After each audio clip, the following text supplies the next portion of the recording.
nageenyi keenya kan jaalalaa bakka hojjetanitti isin haa ga'u. Namoonni miseensa YouTube channel keenya hin ta'in oduu fi sagantaan arginu yeroodhaan akka isin bira ga'uuf subscribe godhu hin dagatinaa.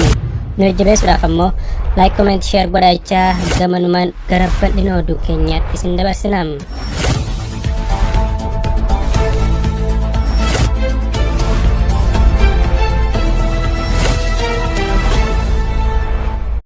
رسول ولا لا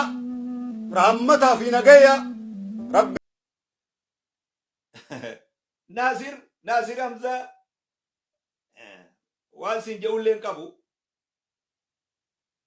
نملي سلا توكما دي جروف نمي توكما دي جروف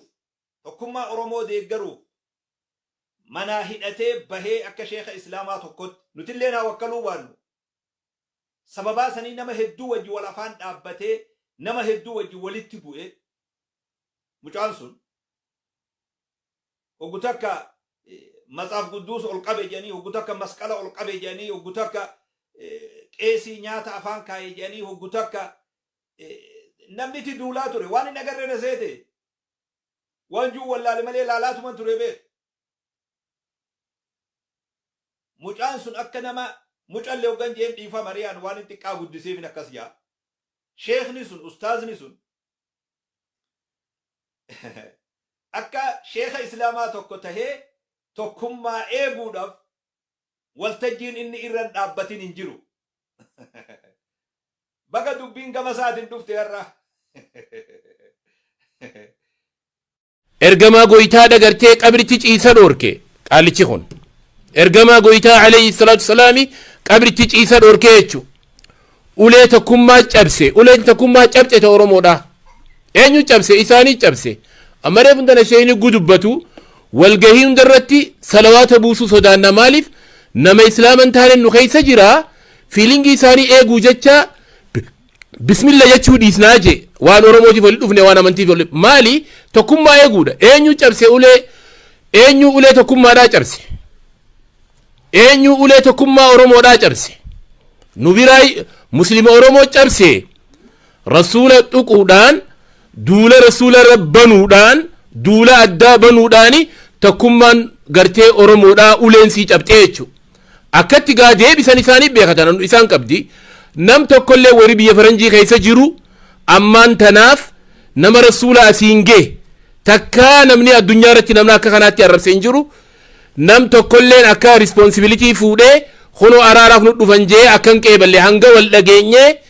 ilaa biyyatti shee Amiini shee Jeelaani shee Musaa Su'aala shee Adam Tuula shee Ammawatar ulamaa'ii gartee Jimma ulamaa'ii Arsii Taharargee kulliin dhagayanii bakka takkaa qeebalan maaliif waan naannoo tokkon arrabsine qaalichi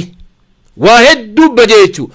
ammallee irra deebee jirsiniima tokkummaa oromoo ulee tokkummaadhaa namni cabse isinii jechu isinii cabse akkatti wallaan isin beekti jechu akkasuma maraataa wayii takka maraatuutu waan kana dubbate malee namni waa hubatu waa beeku saba isaatii fi kabajaa quuqama qabu saba isaa irratti waan akkasii hin odeessu. isa dhiyeesse san namtichi isa dhiyeesse fayyaan qabu dhibamaadha nama joohar irraa dhibame jibbansuma joohar yoo joohar maqaa dhawame inni ni maraata gurbaan sun fayyaan qabu har'aa miti gaafa makka jirru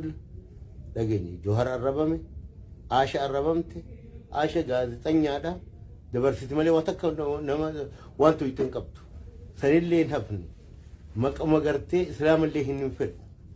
ammoo joohar marraa gartee wanni inni dalagu laaluu jibbinee wanni jedhe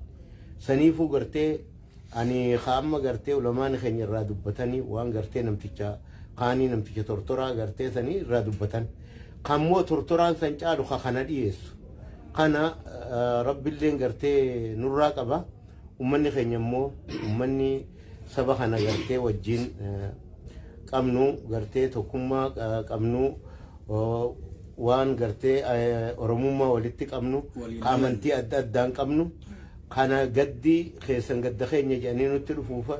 nutti dhufuuf Dr. Taayye ingalatonfanna gabrummaa irra filanna diiniin kenna arrabsamurra waan akkanaa kana walhaa eeggannu nu eeggadha walaa eeggannu nu diinii namaan arrabsinu diinii abbaan fedhe mukallee haa gabbaru abbaan fedhe dhagaallee haa gabbaru hin arrabsuun hin ta'u yoo taate karaa haqaatii wal bira ta'anii karaa kanatu irra jira abboo kana laalladhu haqqiin tanaa jedhanii oli garsiisan sun waan jiru